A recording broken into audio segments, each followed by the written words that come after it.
आपल्याला आठवत असेल सचिन वाझे प्रकरण, ज्यांनी पूर्ण महाराष्ट्रामध्ये एक हलचल निर्माण केली. थोडक्यात पुन्हा एकदा मी उजाळा देतो की सचिन वाझेंना कशा प्रकारे रिइन्स्टेट गृह खात्यामध्ये केलं गेलं. आपल्याला आठवत असेल तर सचिन वाझे हे एका एन्काउंटर प्रकरणात फसले गेले होते. ते त्यांच्यावर कारवाई झाली होती, त्यांचं निलंबन झालं होतं, त्यांची केस कोर्टात चालू होती. पण असं असून सुद्धा कोविडचा जेव्हा काळ आला त्यावेळेला काही लोकांना जे निलंबित आहेत त्यांना घ्यायचं ठरलं. शासनाने त्याचा आदेश काढला आणि त्याच्यामध्ये सचिन वाझेंची बॅकडोर एंट्री पुन्हा एकदा गृह खात्यामध्ये झाली. हा प्रकार फक्त गृह खात्यात झाला का? तर माझ्या मते असे जे भ्रष्ट अधिकारी होते, ज्यांची शासनाला भ्रष्टाचार करण्यासाठी गरज होती, अशा सगळ्या अधिकाऱ्यांना बॅकडोर एंट्री देण्याचं काम हे फक्त गृह खात्यातच झालं नाही, तर ते ऊर्जा खात्यात सुद्धा झालं. आणि ते कसं झालं, तो अधिकारी कोण आहे, त्याला कशा प्रकारे रिइन्स्टेट केलं, त्याच्यावर काय गुन्हे होते आणि कशा प्रकारे गुन्हे सिद्ध झाले होते, या सगळ्याची माहिती आमचे महाराष्ट्राचे सरचिटणीस हेमंत संभूस यांनी गोळा केली. यांनी सन्माननीय राजसाहेबांना त्याचा पूर्ण एक अहवाल त्यांनी सादर केला की कशा प्रकारे ऊर्जा खात्यामध्ये भ्रष्ट अधिकाऱ्यांना ठेवण्याचं कारस्थान रचलं जात आहे. आणि सन्माननीय राजसाहेबांच्या आदेशानुसार आजची ही पत्रकार परिषद आम्ही घेत आहोत. आणि हेमंत संभूस तुम्हाला पुढचं हे सगळं सांगतील की कशा प्रकारे हा भ्रष्ट अधिकारी कशा प्रकारे बॅकडोर एंट्री याची मिळाली आणि त्याच्या मागे नेमका कोणाचा हात आहे. हेमंत, नमस्कार. आम्हाला सर्वांनाच हा प्रश्न पडला की जेव्हापासून हे सरकार अस्तित्वात आलंय, आघाडी सरकार, तर ह्या सरकारने असं ठरवलंय की प्रत्येक खात्यामध्ये एक तरी वसुली एजंट नेमायचा आणि त्या वसुली एजंटकडनं मोठ्या प्रमाणावरती वसुली करून घेऊन सर्वसामान्य नागरिकांना त्रास द्यायचा. सर्वसामान्य नागरिकाचं 1000-2000 रुपयाचं MSEBचं बिल जरी राहिलं तर लगेच त्याची वीज कट करायला तत्परतेने येणारे अधिकारी अशा याच्यात मात्र अतिशय हिरिरीने पुढाकार घेतात आणि अशा प्रकारचे एजंट नेमतात. आता हा जो आहे हा ऊर्जा खात्यातला सचिन वाझे याची सुरुवात पुण्यातनं झालेली आहे. पुण्याच्या पर्वती विभागामध्ये हा कार्यरत होता. पर्वती विभागामध्ये कार्यरत असताना तो तत्कालीन संचालक म्हणून होता. या महाशयाने 100 कोटीपेक्षा जास्त वसुली दरमहा रक्कम जमा करून देण्याचा एक फतवा आणि एक आश्वासनच सरकारला दिलं होतं. तिथून त्यांनी सुरुवात केली. त्यामध्ये जी माणसं ही आपण ज्याला म्हणू वीज चोर ग्राहक मोठमोठे, त्यांना पाठीशी घालायचं, त्यांची वीज बिलं माफ करायची आणि मग त्यांच्यावरती जर का ते उघडकीला आलं तर त्याच्याशी संबंधित जे अधिकारी आहेत त्या अधिकाऱ्यांवरती कारवाई करायला लावायची. माझ्याकडे ही यादी आहे. या यादीमध्ये अशा मोठ्या प्रकरणांमध्ये ज्या अधिकाऱ्यांवरती कारवाई झाली ही थातुरमातुर कारवाई केलेली. म्हणजे इतकी थातुरमातुर कारवाई की कलमानुसार जी कारवाई व्हायला पाहिजे ती न होता केवळ वेतन रोखणं, 8 दिवसांचं निलंबन किंवा आपण ज्याला म्हणू सक्तीची रजा, 1 लाखाचा दंड, अशा प्रकारच्या ह्या कारवाया त्याने करायला लावल्या दबाव आणून.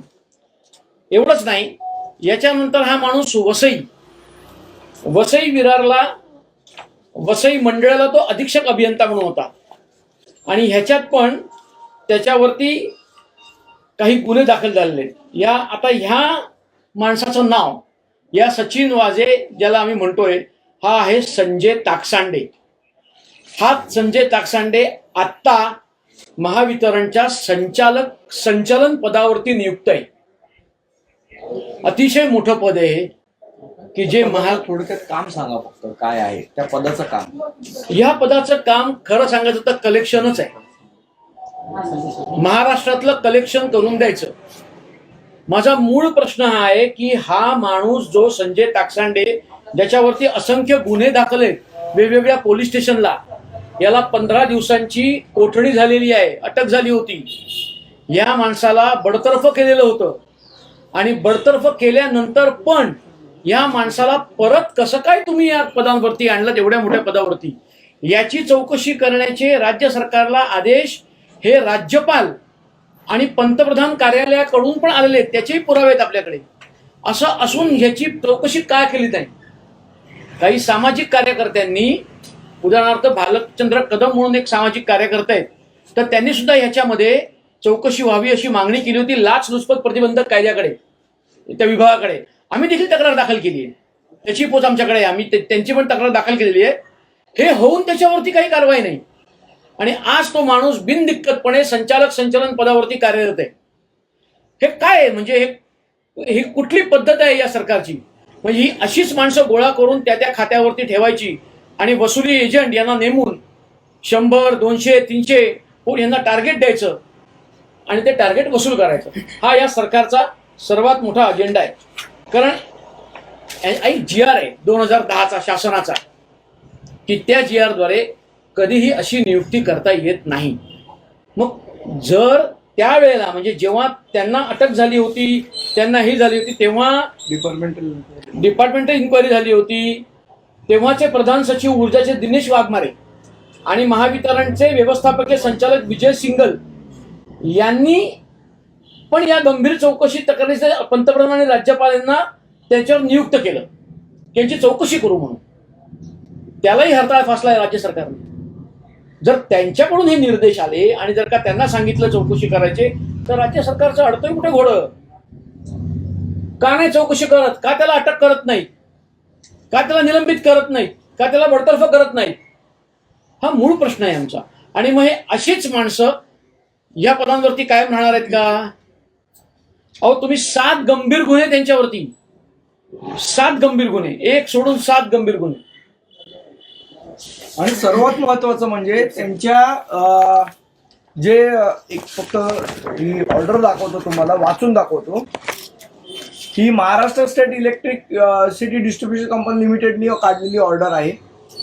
फायनल पनिशमेंट ऑर्डर, म्हणजे त्यांची जी डिपार्टमेंटल एन्क्वायरी झाली त्याच्या संदर्भातली ही काढलेली ऑर्डर आहे.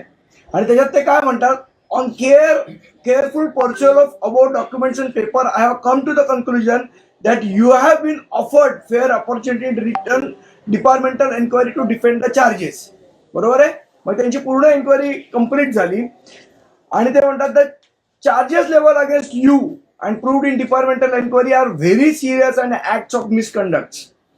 Your reply dated 27/2010 submitted to the show cause notice is not at all satisfactory as it does not bring any new point to take lenient view.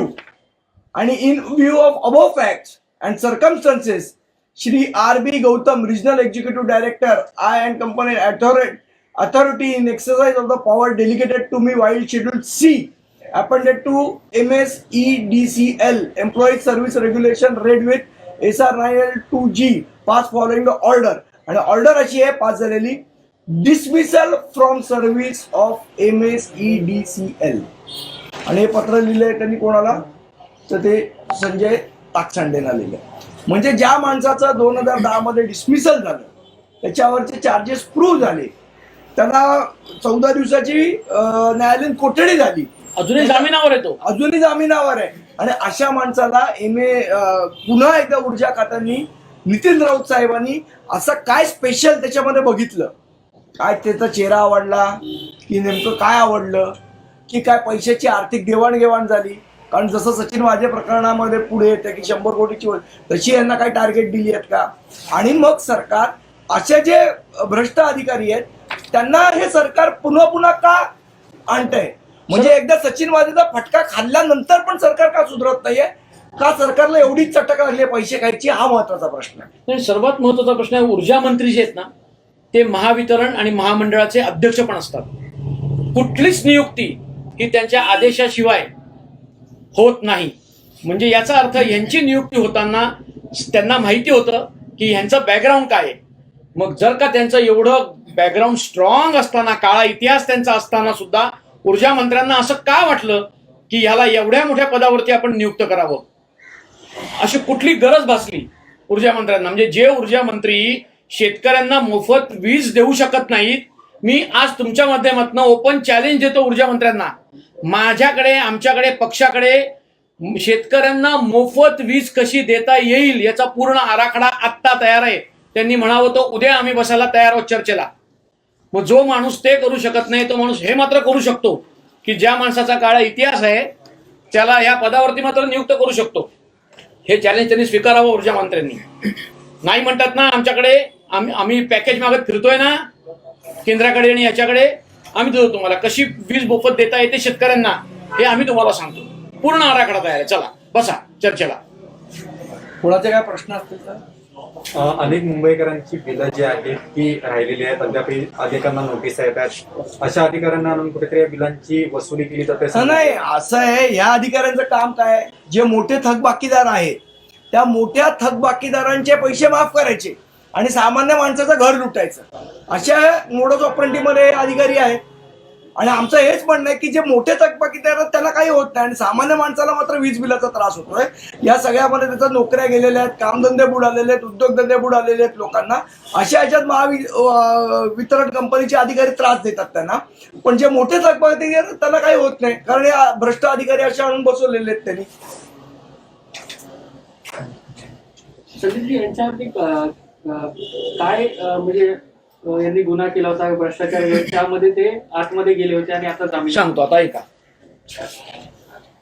टाकसांडे यांची पार्श्वभूमी पाहता वसई मंडळ येथे ते अधीक्षक अभियंता म्हणून कार्यरत असताना महावितरण कंपनीचं आर्थिक नुकसान करणं, कंपनीच्या नियमांचा भंग करणं, कंपनीची जनमानसात प्रतिमा मलिन करणं, गैरशिस्त आणि इतर एकूण 7 गंभीर गैरकृत्य केल्यामुळे RED 1 कल्याण GAD 401 डेटेड 1/9/2008 अन्वये आरोपपत्र देऊन चौकशी अधिकाऱ्यांमार्फत विभागीय चौकशी करण्यात आली होती.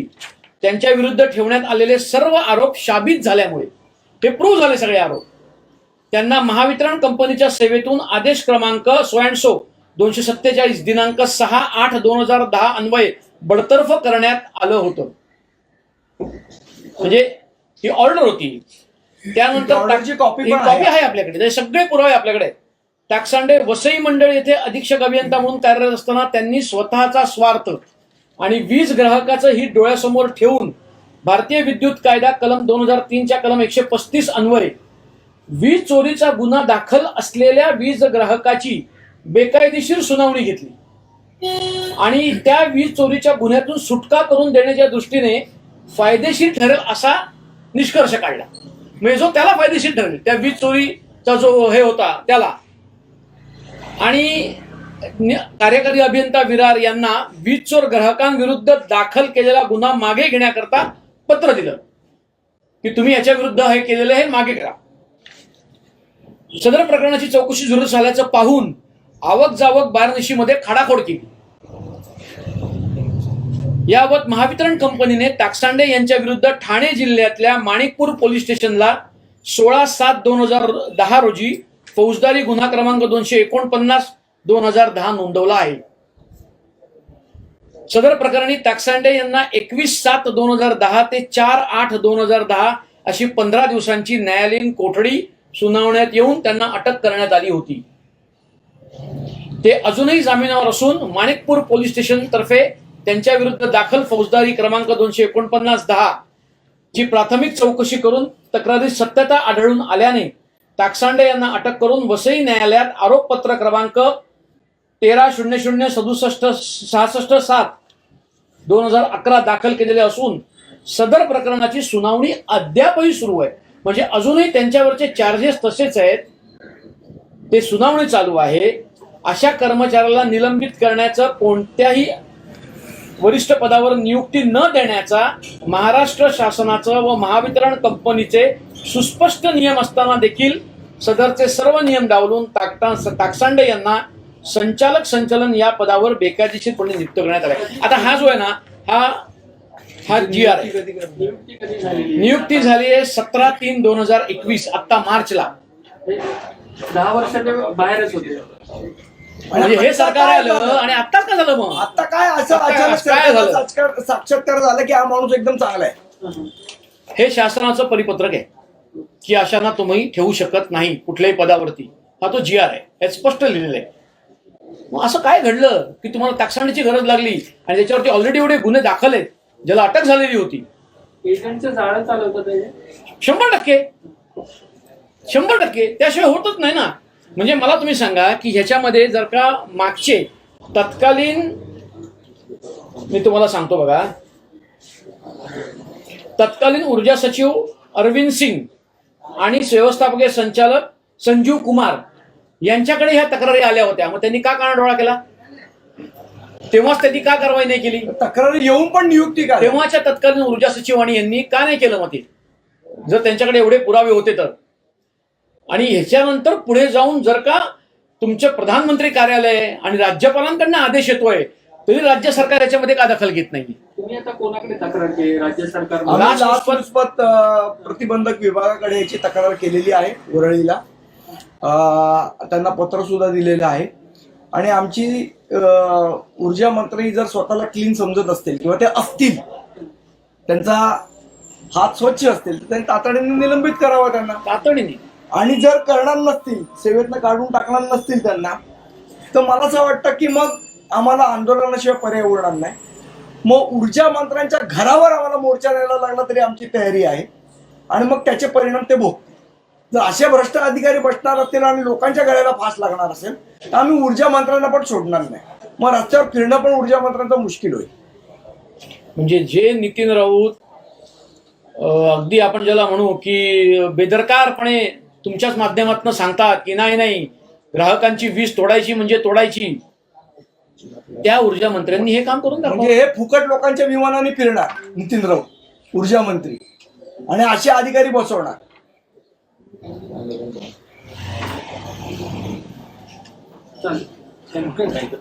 हिंदीत एक थोडक्यात माहिती. हिंदी पण एक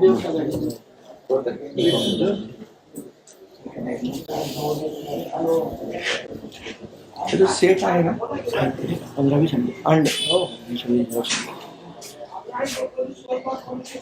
यहाँ पे आज हमने जो प्रेस कॉन्फ्रेंस ली हुई है, हमारे साथ में संदीप जी देशपांडे है, सरचिटनीस महाराष्ट्र के, मैं हेमंत शंभू सरचिटनीस. जैसे गृह खाता में सचिन वाजे ये नामक व्यक्ति जिनके ऊपर भ्रष्टाचार और क्रिमिनल ऑफेंसेस थे, उनको इस सरकार ने रिसेट किया, वैसे ही ऊर्जा मंत्रालय का सचिन वाजे संजय ताकसांडे करके जो है उसको रिसेट किया हुआ है. ये संजय ताकसांडे पहले से ही क्रिमिनल रिकॉर्ड पे है. पुणे से उन्होंने उनके क्रिमिनल रिकॉर्ड को शुरुआत की है और अभी वो मुंबई में स्थित संचालन जो डिपार्टमेंट है वहां के हेड है, जो महाराष्ट्र के लिए बहुत ही बड़ा डिपार्टमेंट है. ऐसी क्या जरूरत है ऊर्जा मंत्रालय को कि संजय ताकसांडे को ही उनको लेना पड़ा, जबकि 10 साल से वो ये डिपार्टमेंट से बाहर थे और ये सरकार में उनको इतनी बड़ी पदोन्नति दी गई, जिनके ऊपर 7 गंभीर गुनाहों का उनके ऊपर चार्जेस है और ये सब जो गुने हैं वो प्रूव्ड है. अभी भी वो जमानत के ऊपर बाहर है, उनको अटक भी हुई थी, 15 दिन के लिए वो पुलिस कस्टडी में थे. ये सब होने के बावजूद भी नितिन राउत जी को, जो ऊर्जा मंत्रालय के वो ऊर्जा मंत्री है, वैसे ही वो महापारेषण और विद्युत मंडल के अध्यक्ष भी है, उनके बिना कोई भी नियुक्ति असंभव है. इसका मतलब उन्हें तो मालूम है कि ये संजय ताकसांडे का बैकग्राउंड क्या है. अगर फिर उनको ये मालूम है कि क्या बैकग्राउंड है, तो ऐसी क्या जरूरत आन पड़ी उनको कि उनको अपॉइंट करना पड़ा मुंबई में लाके. इसका मतलब साफ है कि ये वसूली एजेंट है. जैसे सचिन वाजे था, ये ऊर्जा मंत्रालय का वसूली एजेंट है और इनका एक बड़ा रैकेट है जो कार्यरत है और सब जगह से 100-200 कोटी कलेक्शन करने का और डिपार्टमेंट को देने का. अगर ऊर्जा मंत्री सही में क्लीन हैं तो उन्होंने इसके ऊपर ताबड़तोड़ कार्रवाई करनी चाहिए, उनको बरतरफ करना चाहिए, उनको निलंबित करना चाहिए. ये हमारी मांग है. अगर वो ऐसा नहीं करते तो ये प्रूव होता है कि ऊर्जा मंत्री का ही उसमें हाथ ज्यादा है. तो अब ये उनको तय करना है। और अगर ये ऐसा नहीं करते तो जैसे अभी संदीप जी ने बोला, हम लोग चुप नहीं बैठेंगे, हम लोग फिर उनके घर के ऊपर आंदोलन करेंगे। क्योंकि ऊर्जा मंत्री जो फतवा निकालते हैं, अगर किसी का बिल बाकी है, भले वो 500 रुपए का हो, तो उसका मीटर कट करो, उनको ये नहीं दिखाई देता? ये हो ही नहीं सकता। तो हमारी मांग है कि हम लोग ने जो आपके पुरावे दिए हुए हैं, उसके ऊपर उन्होंने कार्रवाई करनी पड़ेगी और उसको बरतरफ करना पड़ेगा। Thank you.